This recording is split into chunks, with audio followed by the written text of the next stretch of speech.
नमस्कार साथियों, स्वागत है आपका आपके परिवार विदा ब्रांड में। और आज हम बहुत ही एक रोचक चैप्टर पर बातचीत करने वाले हैं और उसे बहुत ही बेहतरीन तरीके से हम लोग समझने वाले हैं, और वो है मानचित्र। मानचित्र चैप्टर का नाम सुनते ही कुछ लोगों के मन में इसके लिए आता है, यार बड़ा बोगस चैप्टर है, बड़ा ही उबाऊ चैप्टर है, इसमें कुछ समझ में नहीं आता, ये है क्या, इसे क्यों पढ़ें। लेकिन हम आज इसको आपको बहुत ही बेहतर और बहुत ही बेहतरीन तरीके से समझाने वाले हैं, और इस पर कुछ ऐसे तरीकों से, कुछ ट्रिक्स एंड टिप्स से बात करेंगे कि ये आपको बहुत ही मजेदार चैप्टर लगेगा। तो पहले चलते हैं, ये जानते हैं कि अगर मानचित्र आया तो मानचित्र का भूगोल में आवश्यकता क्यों हुई। क्योंकि भूगोल और मानचित्र एक तरह से आप ये कह लीजिए दोनों एक दूसरे के भाई बहन हैं। अगर एक भी इनमें से हटा तो इन दोनों का रिलेशन कुछ बिगड़ जाएगा। बिना भूगोल के मानचित्र का अध्ययन करना संभव नहीं है, और बिना मानचित्र के भूगोल का विस्तृत अध्ययन करना लगभग असंभव के बराबर है। तो इसलिए मानचित्र को पढ़ना अपने आप में बहुत ही आवश्यक है। अगर एक छोटे रूप में समझा जाए तो जैसे सूक्ष्मदर्शी का प्रयोग करके हम छोटी छोटी चीजों को बड़ा देखते हैं। जैसा कि आज आप देख रहे होंगे, मैं चश्मा लगाया, चश्मा देखने के लिए क्या, बड़ा क्लीन दिखने के लिए।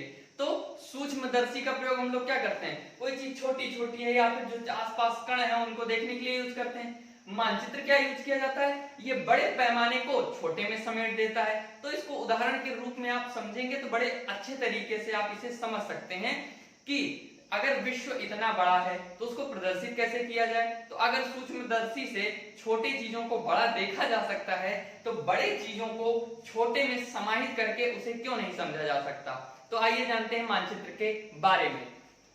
मानचित्र आवश्यक क्यों हुआ, हमने इस पर चर्चा कर ली कि मानचित्र का अध्ययन आवश्यक क्यों है भूगोल की दृष्टि से, और वैसे भी इसका अध्ययन आवश्यक क्यों है।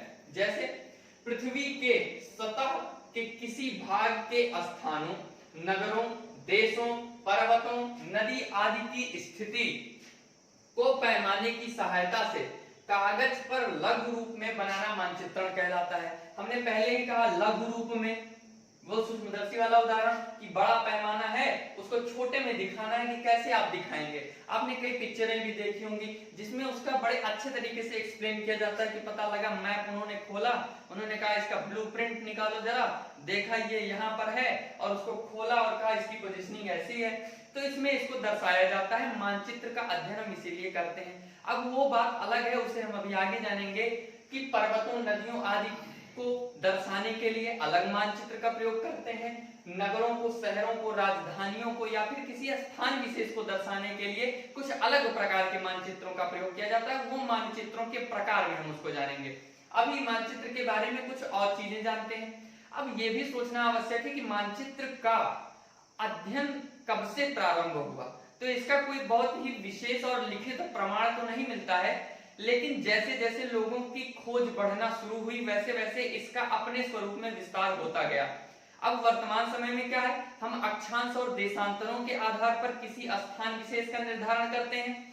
अगर इस चैप्टर को आपको एकदम बेहतरीन तरीके से समझना है तो आपको अक्षांश एवं देशांतर वाली क्लास जरूर देखनी चाहिए, बिना उसके आप इसको उतनी अच्छी तरीके से नहीं समझ पाएंगे।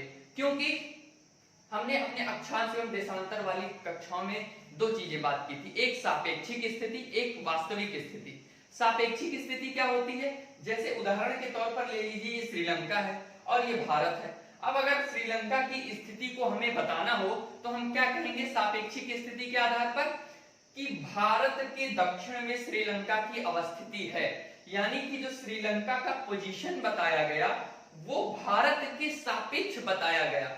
लेकिन अगर हमें यह समझना हो कि किस प्रकार से श्रीलंका एकदम एग्जैक्ट उसी पोजीशन पर व्यवस्थित या फिर अवस्थित है, तो उसके जानने के लिए हमने क्या प्रयोग किया था, हमने कहा कि मान लीजिए कहीं पर अक्षांश रेखाएं, एक अक्षांश पर यहां पर भी कोई स्थान हो सकता है और एक अक्षांश पर यहां पर भी कोई स्थान हो सकता है। लेकिन जब देशांतरीय विस्तार की परिकल्पना की गई तो हमने 1 डिग्री पर कहा था, लेकिन हो सकता है 1 डिग्री, आधे डिग्री पर। तो यहाँ पर ये जो बनेगा ये सब क्या है, ये सब ग्रिड है, ग्रिड यानी कि जाल है। तो अब इसके बीच में जो स्थान पड़ेगा हम उसको बड़ी बेहतरीन तरीके से जान पाएंगे। अब अगर यहाँ पर श्रीलंका की अवस्थिति है तो जो अक्षांशीय विस्तार जाएगा और जो देशांतरीय विस्तार रहेगा उसके आधार पर हम ये जान जाएंगे कि श्रीलंका कहाँ पर है। तो एकदम एक्यूरेट स्थिति यानी कि हम उसकी वास्तविक स्थिति को जान जाएंगे। तो ये था मानचित्र। मानचित्र के बारे में और कुछ चीजें जानते हैं, वो क्या है? मानचित्र शब्द जो मैप है, ठीक है, मानचित्र के लिए हम क्या नक्शा भी यूज करते हैं और मैप भी यूज करते हैं। मैप की उत्पत्ति लैटिन भाषा के, कहा के लैटिन भाषा के मैप्पा शब्द से, और हिंदी में इसे आप मैपा कह सकते हैं, मैपा शब्द से बना है जिसका अर्थ होता है चादर या तौलिया। एकदम देसी अंदाज में आप लोग समझिए। अगर आप लोग मैप को देखते होंगे, चाहे वो किताब हो चाहे बाजार में जो मैप मिलते हैं आप उनको देखते होंगे, तो उसमें मैप को कैसे दिखाया जाता है? मैप या तो ऐसे बड़ा सा कोई चार्ट पेपर होगा, उस पर बना होगा, कापी होगी तो उस पे इस प्रकार, तो क्या है चादर या तौलिए के एक संरचना के रूप में तो इसे दिखाया गया है। तो इसीलिए जो इसको एकदम पुरानी परिकल्पना है उसमें इसको चादर और तौलिया, पहले क्या मैपों को कपड़ों पर कागजों का जब आविष्कार नहीं हुआ था तो उसी पे बनता था, तो चादर या तौलिया कह दिया गया, उससे इसकी कर ली गई तुलना। अब यहाँ पर मैपा को आप ये ना समझ लीजिएगा कि मैप के पापा हैं इसलिए मैपा है, ऐसा कुछ है वह नहीं, बस ये समझ लीजिए कि ये उसके पूर्वज हैं, अब आके ये मैप में मिल गए हैं। अब एक मैप के बारे में हम यानी कि मैं आपको एक बहुत ही इंटरेस्टिंग ट्रिक बताने वाला हूं जिसको आप लोग नहीं जानते होंगे, क्योंकि ये कोई फैक्चुअल डेटा नहीं है, ये हमने खुद तैयार किया है। अब ऐसा क्यों है, यहाँ पे अगर हम समझने की कोशिश करें, थोड़ा इसको देख लिया जाए एकदम अच्छे से। अगर हम कहीं पर लिखते हैं मैप, क्या लिखते हैं मैप, तो मैप क्यों पढ़ना आवश्यक है? अगर एक लाइन में आपको बताना हो कि हम मैप क्यों पढ़ें या फिर मैप को जानने का प्रोसेस क्या है, तो हम ये कह सकते हैं कि मैप का अर्थ आप ये ले सकते हैं मेजरमेंट, ठीक है, क्या चीज मेजरमेंट, मेजरमेंट हो गया।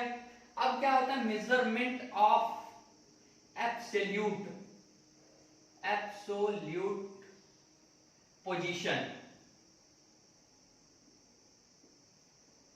ये फुल फॉर्म कोई एकदम एक्यूरेट और फैक्चुअल नहीं है, ये आपके समझने के लिए हमने इसको ऐसा संरचना में इसको ढाल दिया है कि मेजरमेंट ऑफ एब्सोल्यूट पोजीशन। अब एब्सोल्यूट पोजीशन क्या है? एब्सोल्यूट पोजीशन का अर्थ होता है वास्तविक स्थिति, ठीक है, वास्तविक स्थिति, यानी किसी जगह की वास्तविक स्थिति को हम कैसे जानेंगे, तो मैप में हम जानेंगे।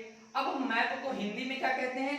मानचित्र, मानचित्र, यानी कि अगर हम कहें हिंदी में इसका यानी कि मानचित्र, तो मानचित्र में मान और चित्र, मान यानी कि माप और चित्र यानी कि किसी चीज को आप ये कह लीजिए डायग्राम के रूप में इसे रिप्रेजेंट करना। क्या चीज? डायग्राम के रूप में इसे रिप्रेजेंट करना, मानचित्र। माप के आधार पर डायग्राम, और माप को हम लोग इंग्लिश में क्या कहते हैं? मेजरमेंट कहते हैं। तो measurement of absolute position, map, तो इसलिए हम इसका अध्ययन करते हैं, ठीक है। और कुछ जानते हैं? मानचित्र सामान्यतया त्रिविमीय यानी कि 3D, 3 डायमेंशनल जिसे आप कह सकते हैं, भूतल का 2D यानी कि द्विविमीय चित्र प्रस्तुत करता है। अब शब्दों में बड़ा हौच पौच हो गया है, इसको हम कैसे समझें? आप एकदम देसी अंदाज में समझिए। जब आप किसी मैप को देखते हैं तो ज्यादा से ज्यादा किसी मैप के अगर एक्यूरेट स्थिति को दिखाया गया होगा तो ज्यादा से ज्यादा क्या दिखाया गया होगा कि उसकी लंबाई क्या है, उसकी चौड़ाई क्या है, उसके कुछ मानक होते हैं, अभी थोड़ी देर बाद हम उसे जानेंगे। लंबाई बता देगा, चौड़ाई बता देगा, अवस्थिति को बता देगा, लेकिन वो कितनी ऊंचा है और कितना गहरा है इसको हम कैसे जानेंगे?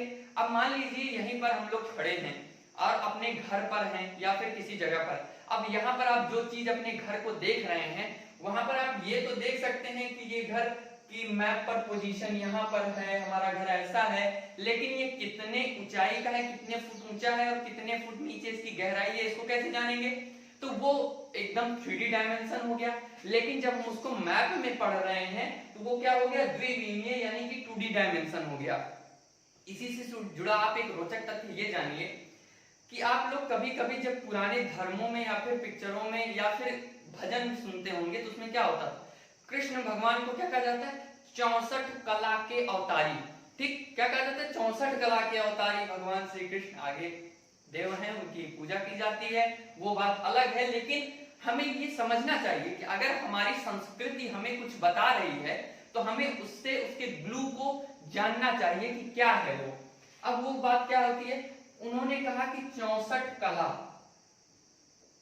और डायमेंशन को हिंदी में क्या कहते हैं, कला ही कहते हैं। और अब तक कितने कलाओं की खोज हो चुकी है, 5D। ठीक है, 5D की खोज हो चुकी है, जिसमें से अब तक हम लोग क्या क्या जान चुके हैं, ठोस, द्रव, गैस, और हिग्स बोसॉन कण होता है, और प्लाज्मा स्टेज होती है। तो ये 5D तक तो हम लोग जान चुके हैं। 5 डायमेंशन यानी कि 5 कलाओं का अध्ययन हम लोग कर चुके हैं, खोज चुके हैं और इसे जान चुके हैं।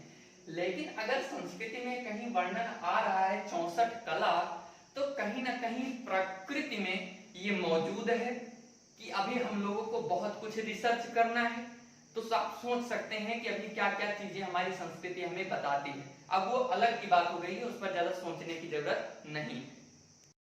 तो आइए अब जानते हैं मानचित्र के प्रकारों के बारे में।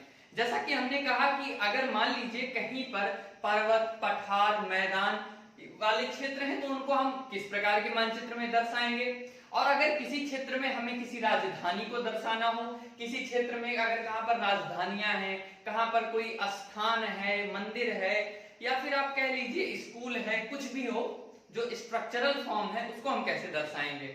और अगर मान लीजिए किसी चीज का एक बड़े पैमाने पर बनाना हो कि मतलब वर्षा, अधिक वर्षा वाला क्षेत्र कौन सा है, या फिर अधिक जनसंख्या वाला क्षेत्र कौन सा हो सकता है, या फिर किस स्थानों पर व्यक्तियों का समूह ज्यादा निवास करता है, तो उन सब के लिए अलग अलग प्रकार के मानचित्रों का प्रयोग किया जाता है। तो आइए जानते हैं उन मानचित्रों के बारे में। जैसा कि यहाँ पे लिखा है भौतिक मानचित्र, राजनीतिक मानचित्र एवं थीमैटिक मानचित्र। मानचित्र 3 प्रकार के होते हैं। इन तीनों मानचित्रों में सबसे पहले जानते हैं भौतिक मानचित्र को। भौतिक मानचित्र यानी कि फिजिकल मैप। अब फिजिकल मैप में क्या होता है, फिजिकल मैप में ये दर्शाया जाता है कि किस प्रकार से पहाड़, नदियां कहां पर अवस्थित हैं, पर्वत, पठार, मैदान, नदियां। जैसे मान लीजिए ये हमारे भारत का मानचित्र है। अब यहाँ पर मान लीजिए ये लद्दाख की पहाड़ियां हैं, ठीक है, ये लद्दाख है। फिर यहाँ पर जास्कर है, हमारा हिमालय वाला क्षेत्र यहाँ पर है, बृहद हिमालय है, लघु हिमालय है, और फिर ये इधर शिवालिक पर्वत श्रेणियां हैं।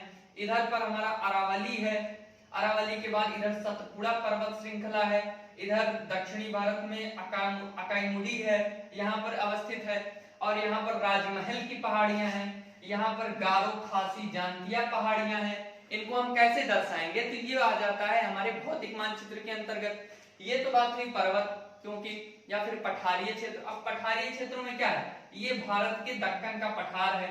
अब ये भारत के दक्कन का पठार वाला क्षेत्र है, तो ये क्या हो गया, फिजिकल हो गया। अब मान लीजिए नदियां हैं, तो यहाँ पर मानसरोवर है, मानसरोवर से होते हुए नदियां यहाँ पर आती हैं, जो कि पहले भारत का हिस्सा था पाकिस्तान। वहां पर ये 5 नदों के रूप में विभक्त होती हैं। यहाँ पर सिंधु घाटी है, और वहां पर सिंधु नदी होकर प्रवाहित होती है। तो जो इन सब चीजों का अध्ययन किया जाता है, ये भौतिक मानचित्र में किया जाता है।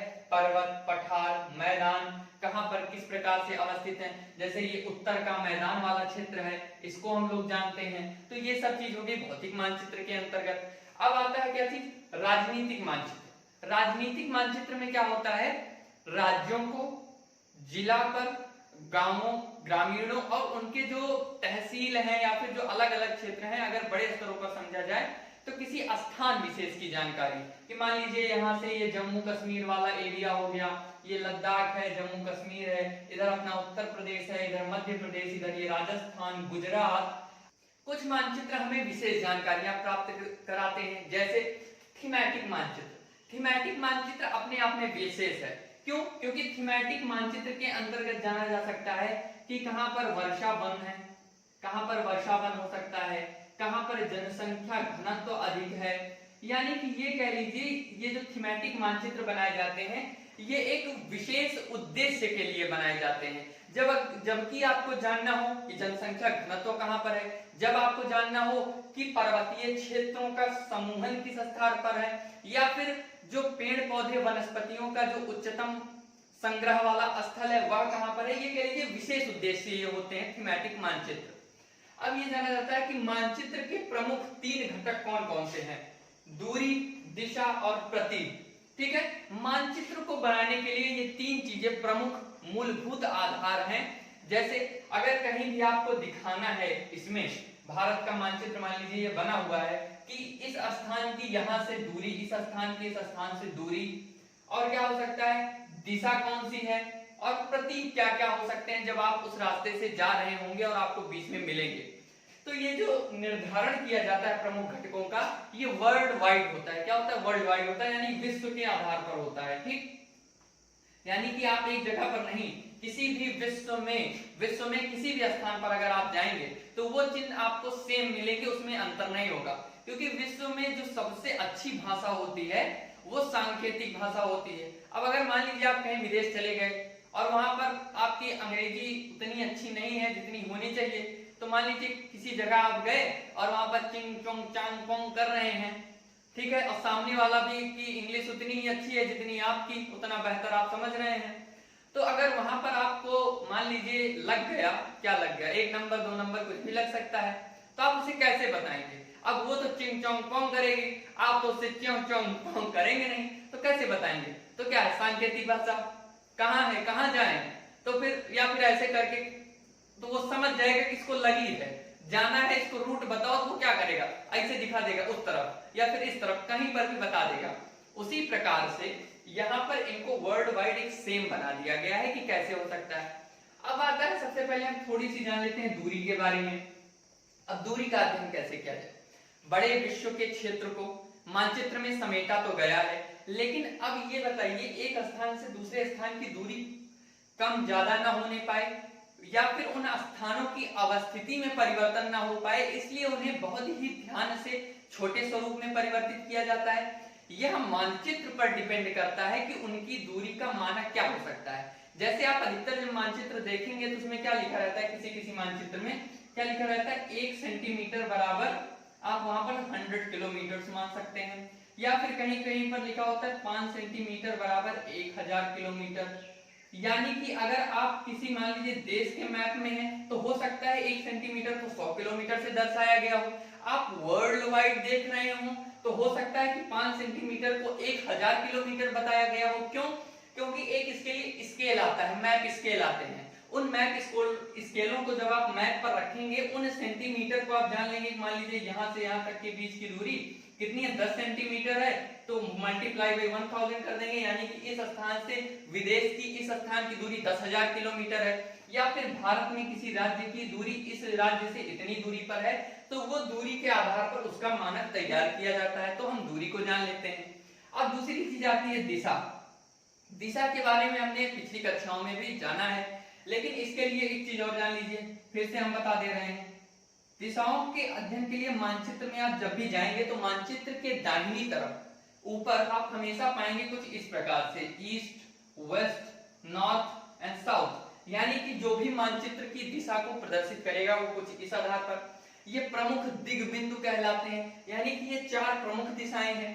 लेकिन अब कोई मान लीजिए यहाँ पर अवस्थित है, यहाँ पर और यहाँ पर अवस्थित है, तो इसके लिए भी बनाया जाता है, इसके लिए भी मानक तैयार किया जाता है। तो यहाँ पर भी हम जान लेंगे कि किस प्रकार से है। तो ये 8 दिशाओं का कुछ इस प्रकार से बना हुआ होता है कि नॉर्थ, साउथ, ईस्ट, वेस्ट। अब नॉर्थ ईस्ट वाला क्षेत्र हो गया, ये नॉर्थ वेस्ट वाला, ये साउथ वेस्ट वाला और ये ईस्ट साउथ वाले क्षेत्र हो गए। तो इनको हम क्या, दिशा के आधार पर हम जान जाते हैं। अब आता है प्रतीक। प्रतीक हमने कहा कि वर्ल्ड वाइड, यानी कि ये अपने आप में एक सांकेतिक भाषा होती है।